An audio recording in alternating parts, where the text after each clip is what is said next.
Oke guys, pada pagi hari ini saya posisi di kawasan Jababeka ya.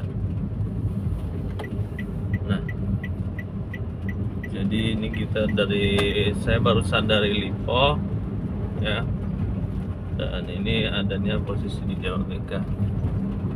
Indah sekali kota ini guys.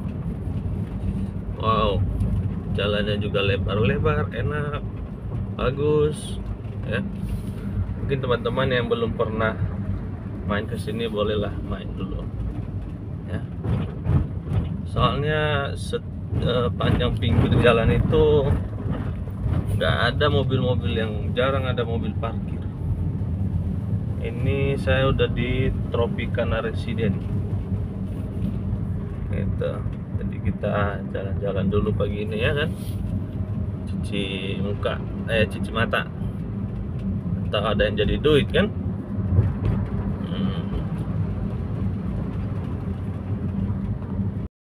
Oke. Halo guys, selamat pagi. Pada kesempatan ini saya sedang di Jababeka ya. Nah, sambil menikmati suasana di Jababeka. Oke guys, ini saya akan berbagi sharing kepada teman-teman ya. Dan jika memang ini nanti sekiranya ini bisa bermanfaat ya, kenapa enggak kan begitu.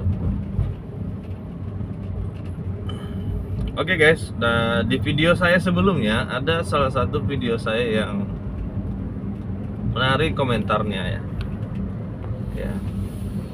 Nah, di judul video saya itu stop menjadi driver online jika Anda tidak mau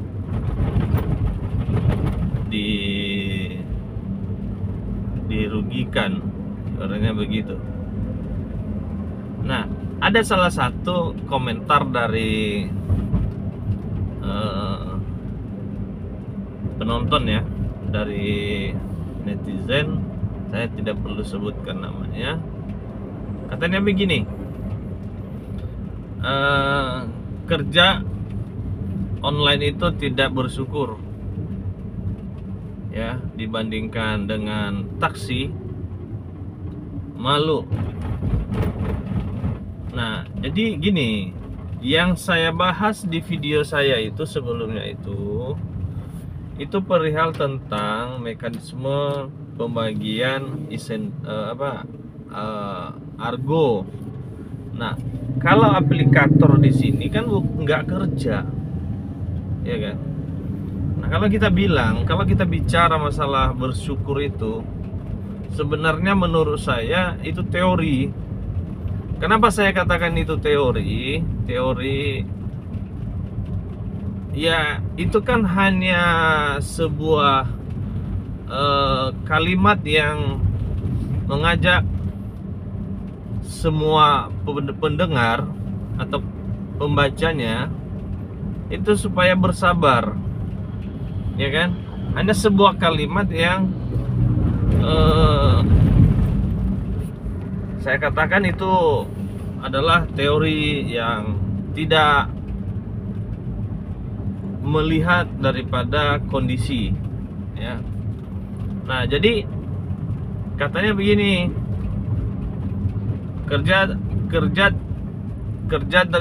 driver online itu tidak bersyukur dibandingkan taksi, malu. Karena di sana kemarin di video saya sebelumnya itu memang saya membahas masalah pembagian insentif. Kalau kita bicara masalah driver online dengan kita bicara head to head dengan taksi, sebenarnya plus minusnya begini. Saya tahu persis dunia taksi itu seperti apa. Kenapa? Karena saya pernah jadi driver taksi kurang lebih 4 bulan ya. Kalau taksi itu dia di bawah naungan perusahaan, ya kan? Nah, perusahaan itu tentu sudah ada namanya strukturnya, ya. Dan ada juga naik taksi, maksudnya argo-argo taksi itu ya tidak seperti argo online. Taksi ada bengkelnya sendiri, driver itu tidak perlu urus bengkel, taksi tidak perlu urus ganti oli, taksi tidak perlu urus yang namanya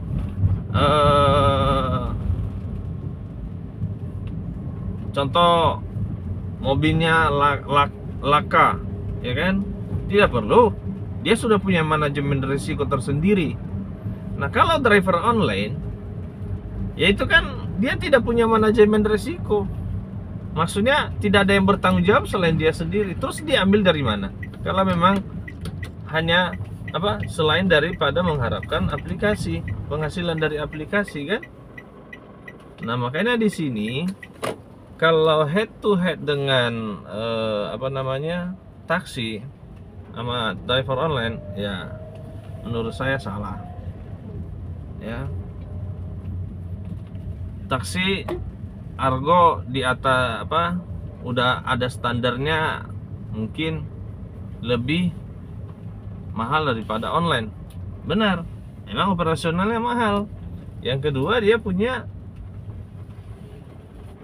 risiko yang memang kita bilang dibiayai oleh perusahaan gitu. Nah, makanya teman-teman kalau ada yang bicara lebih bagus online, lebih bagus begini, ya itu tergantung pribadi sih sebenarnya. Bagaimana cara dia melihat, bagaimana cara dia memahami sesuatu itu kembali ke pribadi masing-masing. Nah, makanya dalam hal ini ya jangan seperti itu, guys. Ya, teori-teori boleh, tapi pada tempatnya, ya. Nah, itu saja sih yang perlu saya sharing pada pagi hari ini. Semoga ini bisa mencerahkan kita semua. Semoga bisa menjadi bahan, ya. Nah, oke, kebetulan kita udah sampai base camp ini. Nah, ini gua kenalin ini teman-teman. Nih base camp kami di Jababeka. Tuh. Nah, ya. Kalau taksi kan, kalau ini kan paling pagi ini paling 3-2 order yang dibawa. Kalau taksi 1 kali order udah tembus itu targetnya. Nah, beda kan teman-teman. Nah, itulah. Nah, kayak gitu-gitu ya. Oke, terima kasih sudah singgah di video ini. Semoga bisa memberikan masukan positif. Dan jika memang tidak setuju dengan video ini, ya tinggalkan pesan dan komentar, akan kita bahas di video selanjutnya. Selamat pagi.